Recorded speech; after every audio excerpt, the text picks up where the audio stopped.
You go to therapy for that? I wrote stories. That's therapy, right? Therapy. No, I journaled. Welcome to Why Is This Good? A podcast by the Naples Writers Workshop. I'm Christine and I'm here with John. Hey, John. Hello. All right, John, it's your turn. What'd you pick? I picked a story by Ernest Hemingway called The Snows of Kilimanjaro. He thought about alone in Constantinople that time, having quarreled in Paris before he had gone out. He had whored the whole time, and then, when that was over, and he had failed to kill his loneliness, but only made it worse, he had written her, the first one, the one who left him, a letter telling her how he had never been able to kill it. How, when he thought he saw her outside the Regent's one time, it made him go all faint and sick inside, and that he would follow a woman who looked like her in some way along the boulevard, afraid to see it was not she, afraid to lose the feeling it gave him. How everyone he had slept with had only made him miss her more. How what she had done could never matter since he knew he could not cure himself of loving her. He wrote this letter at the club, cold sober, and mailed it to New York, asking her to write him at the office in Paris. That seemed safe. And that night, missing her so much, it made him feel hollow sick inside. He wandered up past Maxim's, picked a girl up, and took her out to supper. He had gone to a place to dance with her afterward. She danced badly and left her for a hot Armenian slut that swung her belly against him so it almost scalded. He took her away from a British gunner subaltern after a row.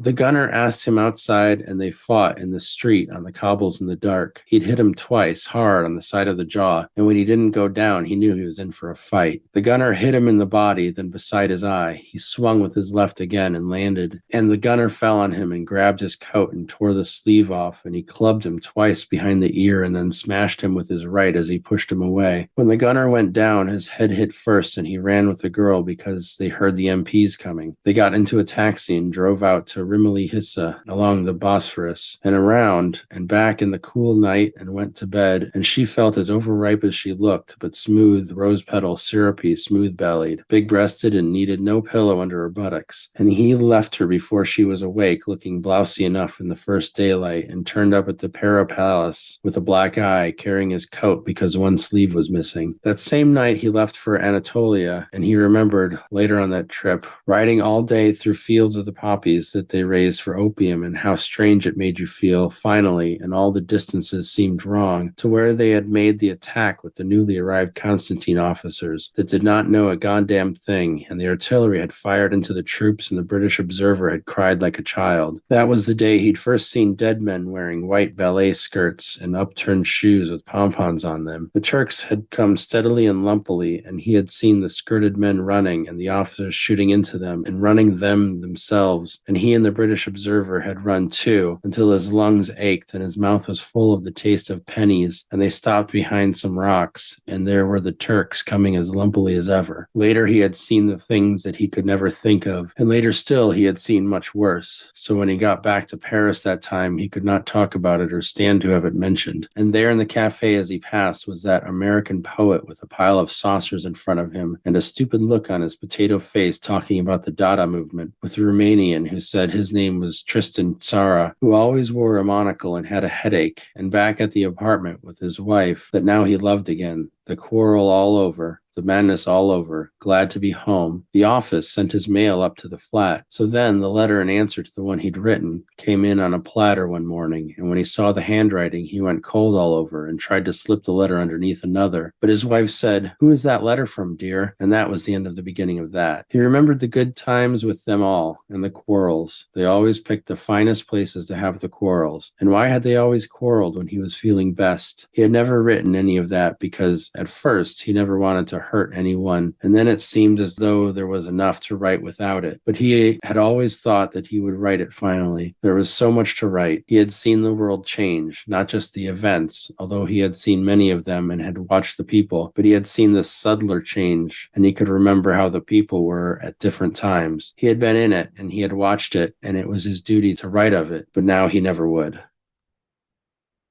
So, John, why'd you pick that story? I kind of thinking we should do Hemingway eventually, and I didn't ever wanted to do the Hills Like White Elephant story, which is like the obvious one to do. I just didn't think there'd be enough to say about it. So I finally was like, well, let me find a better, like not a better, but like another one, and was like, we'll just do this one. It's long and it's interesting, and I'm sure there's a lot we could say about it. But it's also, it's another one of his best. A lot of the thoughts that I developed after reading this story were why I'm over Hemingway.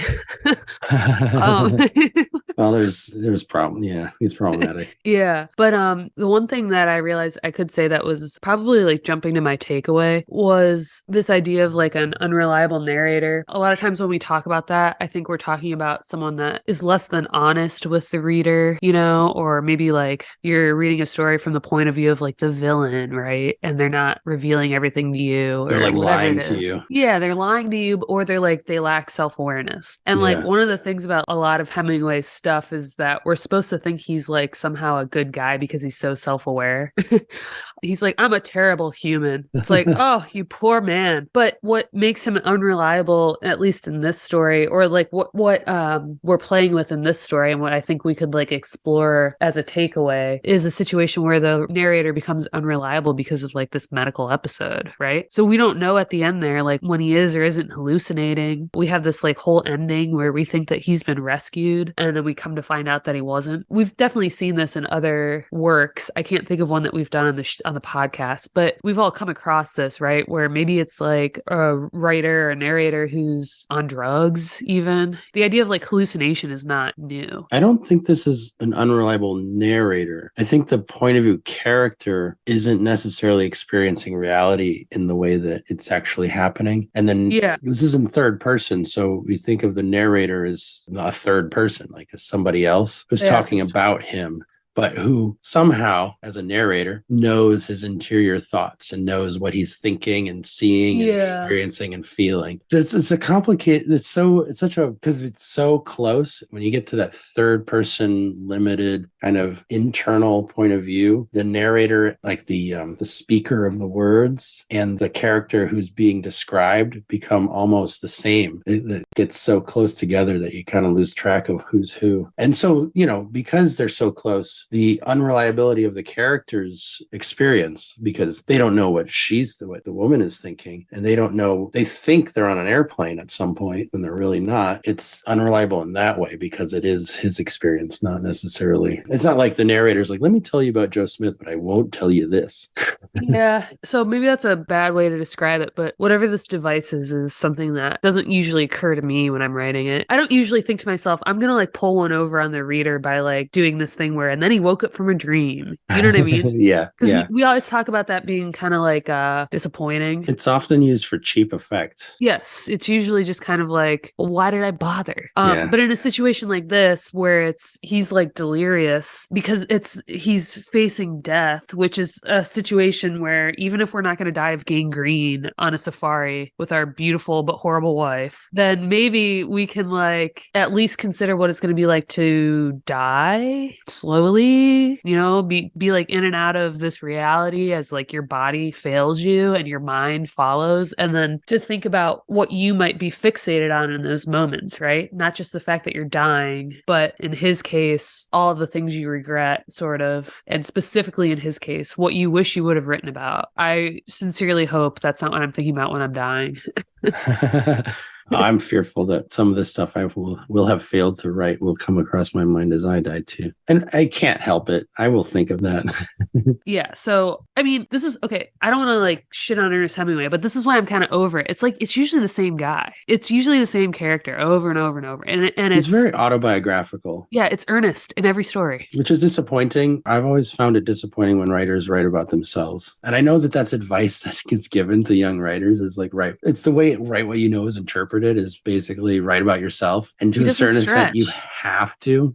Yeah. But he came from a journalism background. And so when he wrote his short fiction, it very much kind of patterned off of what he knew as very concretely as his own experience. I think like, I don't want this conversation to necessarily devolve, but like, but this is like my strongest reaction to this was just like, when I think about my first introductions to Ernest Hemingway, like, like Old Man and the Sea and all this kind of shit. And then like when I got older, like reading like by myself, like A Movable Feast or whatever this is. Like when you do it like kind of piecemeal that way, and maybe by accident or on purpose pick stories that are as wildly different as his body of works can possibly be, what you're mostly learning and taking away is that we all love on some level or recognize this style of writing. You know, like Ernest Hemingway's style of writing is so like concrete, you know? When we think about like we've talked about this like as a writing prompt, like if I were to take one of my own stories and then like rewrite it in the style of Ernest Hemingway, you know, I would do these like clipped short sentences and like this idea that I'm like super self-aware, but I don't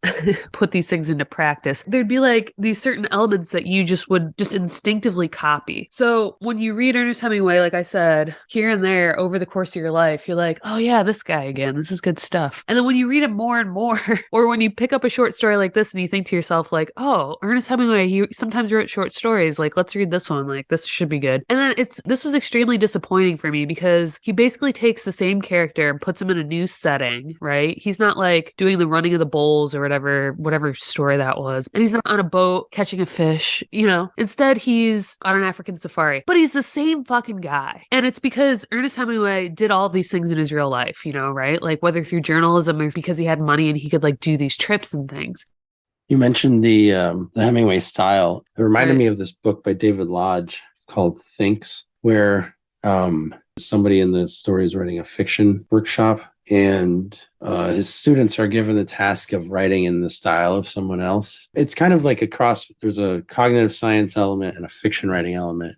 There's a famous essay by Thomas Nagel called What Is It Like to Be a Bat? And so I think the prompt was something like write a story in the style of such and such author, like about the experience of being a bat or something like that. And so those little excerpts, which I'm sure David Lodge himself wrote all these excerpts, but he like wrote these, I'm not going to find them in this book, but he wrote all these things like in the different, like there's a Henry James one, there's probably a Hemingway one. I don't remember all of them. That's awesome. But as you're reading them, you can tell you're like, oh, this is Henry James. This is so-and-so. This is so-and-so. It's very obvious. He doesn't even have to label them. It's a really fascinating fact about our reading that you can identify those styles so readily. Yes. Even as a copied version, like they have something to them. So, but that was one of the reasons I wanted to pick this story, the Kilimanjaro story, was because like you said, all of his stories, they have the same character, basically. It's all this stuff. And it's always in his Hemingway style with, he had that list of rules from his newspaper days, like no adjectives and all this stuff. Yeah. Like, and then the dialogue is most of the stories in the dialogue. He's like really tight on the description. But then it's these italicized sections where it's like his thought process. It's all of a sudden, let's dive into what he's thinking. It's kind of like a stream of consciousness thing that like a lot of people were doing back at the beginning of of last century. You know, James Joyce with Ulysses, Virginia Woolf, Mrs. Dalloway, I think was the story. A lot of the modernists were trying this, like, how do we represent stream of consciousness? And I feel like this is almost like Hemingway's version of that. Like he's like, now in his mind, he saw a railway station and it just goes through this like chain of connected thoughts. Because as he's dying, what we get is like the conversation he has with the woman he's with, and then these digressions into his memories and all the stories he wished he had written. And it's those digressions into those memories that are in those stream of consciousness style, which is an interesting style to see done in the Hemingway way. Like obviously it's him himself doing it. Stream of consciousness written by Hemingway is an interesting form, interesting style. When you start reading the story, you don't necessarily know that the entirety of the plot is going to be that he does die, you know? Yeah. I think, because I started reading it and I was like, maybe this is going to be like some of these other stories that he writes where like a lot really happens, you know? Like, I don't know, I feel like the bulk of a lot of these stories are conversations among these characters, right? Yeah. That's like Hills Like White Elephants was just a conversation. There's none of that extra stuff, which is why I was like, there's not much else to say about it. Yeah. So he does like those dialogues really well, where these characters are like honest with each other, mean to each other, whatever, and they're like talking about real things. But like they usually move from like exciting setting to exciting setting, or like the next like plot point is like, and then they decide to get drinks, and then they decide to get dinner, and then they go fishing, they go to the bullfight. Yeah. It's like a friend trip or something. Yeah. It's like a bachelor party in every story. And then they decided to go get strippers. But anyway, like for this one, you don't really know that that's not going to happen. You don't really realize until the very end that like this story is very much contained to like him laying on his cot. And so yeah, it Yeah. is interesting that like he still accomplishes what he always accomplishes, which is like maybe he's not always doing like the stream of consciousness, but he's still hitting all the same points. Well, like you said, it's the same character, but Yeah, it's we're the same getting a character. different view on But him. usually like these things come out because we see him getting the strippers. And instead he's Yes. just like reflecting on the fact that he did it a bunch. Like the section that you read, he's like, and then he traded her for this other slut. It's like, oh my God, Ernest, you're such a dick. I had one thought about the ending, and I wonder what you think about this. So he has this whole dream, whatever you want to call it, of the plane actually coming, and he's getting lifted out, and he's going to get treated, and it all happened in time, and thank God. But then what actually happens is he dies in his cot overnight, but his legs like hanging over, and the bandages are all undone, and the hyena's like outside the tent, like making this noise. The whole time the hyena's been like stalking the tent because he like smells death, right? He's like, oh, something's cooking in the air fryer. It's not done yet, but I smell it. But what I don't like about this ending is that I feel like he could have accomplished the ending in the close third of that main character, and instead we like pull away, and the ending is the wife reacting to him dead on the cot. And I thought it was weird. I remember like reading it and just feeling like duped. Like all of a sudden we like head swapped, and the reaction was from a woman that was reacting the way you might to your own husband's death. She's like horrified. But I felt like it was such a cheap ending after having heard what horrible things he thinks of her, and how all I could think seeing her watch him like come to this realization that he died was like, she's gonna be so much better off. She's fine. Like she's sad right now, but like I don't know. I was just like, is that supposed to be the takeaway, that she's horrified by the death? I don't know. I thought that the hyena he was kind of trying to incorporate the hyena as a symbol Okay. of like the dying, just Yeah. like the vultures were at the beginning. Yeah. He's Like like on the dying. fire. Yeah, exactly. And I also read the ending more as kind of a coda so that we know what's happened. Like we know the Yeah. reality of the situation. Yes. It's like That's little absolutely more what it than was. that. Yeah. Just like we need to know that he didn't go to Kilimanjaro. He died. Yeah. Yes. This is all a hallucination or the last misfirings of neurons. And then I guess if you wanted to, you could connect it with her kind of the tragedies of her life with the loss of her son and her first marriage. Yeah. And that kind of stuff was like, oh no, not another one. And then that dream she had seemed Yeah. just like a detailed dream to me, more of just like where her mind is, as a character, Right. When I read this, like this was what published in Esquire in 1936. If I was the Esquire editor, I might have said like, we can still know what happened without you jumping into her head, because like this sentence here, it's like outside the tent, the hyena made the same strange noise that had awakened her, but she did not hear him for the beating of her heart. So we're very much like in her head, right? Couldn't this have like been tweaked so slightly as to show us like her discovering the body, but not necessarily like her mental state? Like we could see it through her shouting, Harry, oh Harry, versus like, and then she had this dream. And when she woke, like we can still see her seeing this, but like, why do I have to know that like she can't hear the hyena because like her heart is racing? I felt cheated by, I know I totally understand what you're saying about this ending needed to be this way. And I figured by the end, that's what this was aiming for, because this like vision that he's having or whatever it is like becomes a little more and more outlandish. And you're like, wait a second, is this real? So we have to know he died. It might just be an expression of her feelings, I know. I just like the reality of them. Honestly, as a narrative moment, to me, it's just a confirmation of what really happened.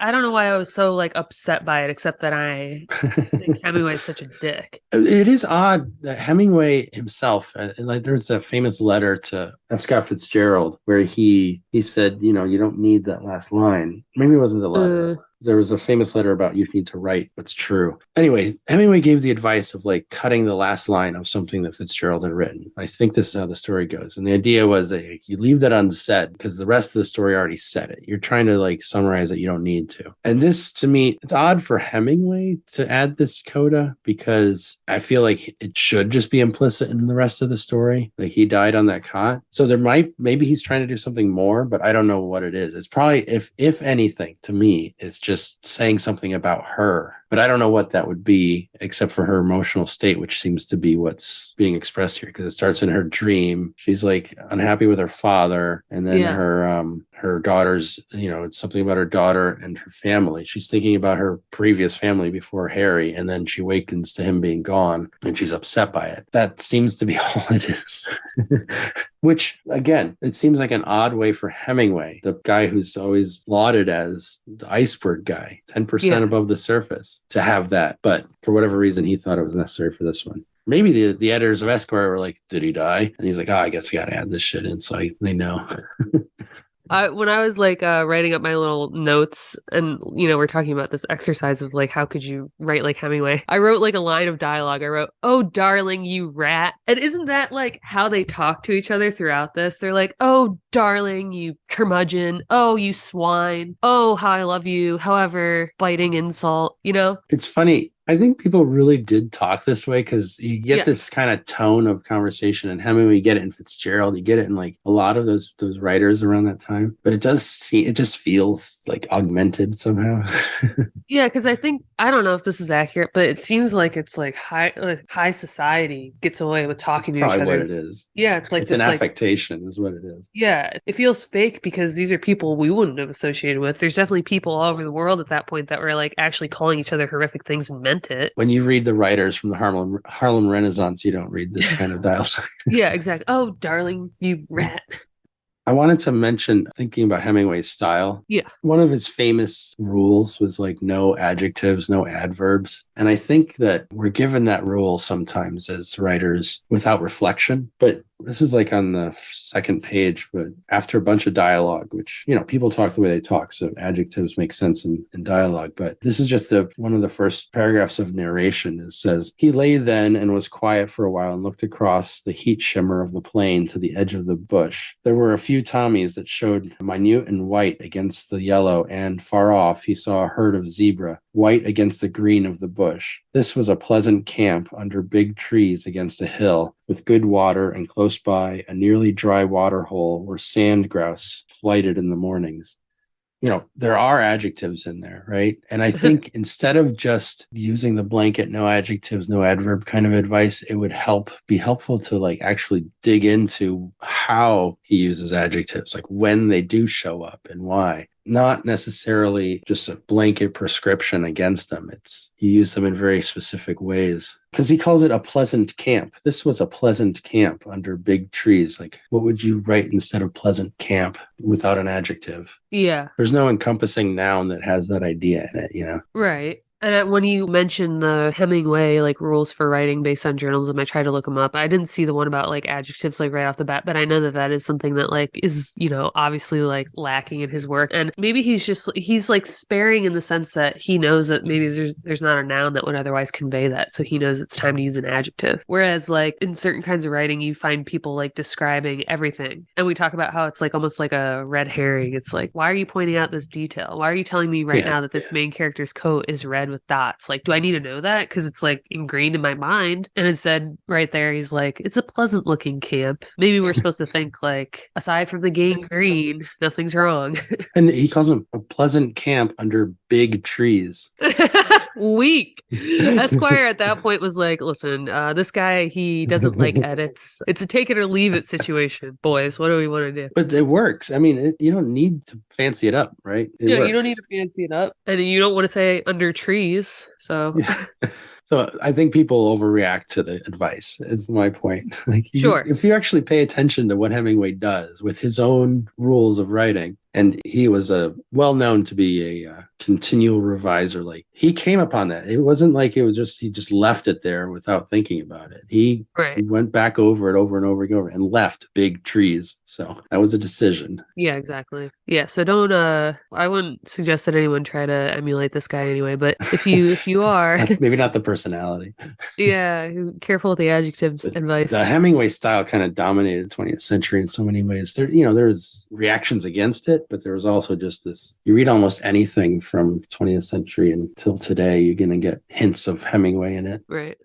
So anyway, back to my takeaway, which I had at the beginning, and you corrected me in terms of it being an unreliable narrator. But I think it's cool to kind of like explore reasons why your character could be having an episode that isn't totally accurate. And it might be drugs, or it might be death, or it might be like an illness. If you had COVID, you probably like had a day or a moment like this, right? Where you're like, oh my God. But it's kind of cool when it's not like the point of the story necessarily to at the end reveal that it was all just a dream, but it's cool in certain applications. I like that takeaway more as I would give that as just general advice and so many writers when we read workshop stories just forget this is Yeah. when you're in a perspective, we can only see what the character sees. We only know what the character knows. If the character is affected mentally by something, dying, for example, or hallucinating from drugs or whatever, then what we're going to experience being in their psyche is going to be affected by that too. Yeah.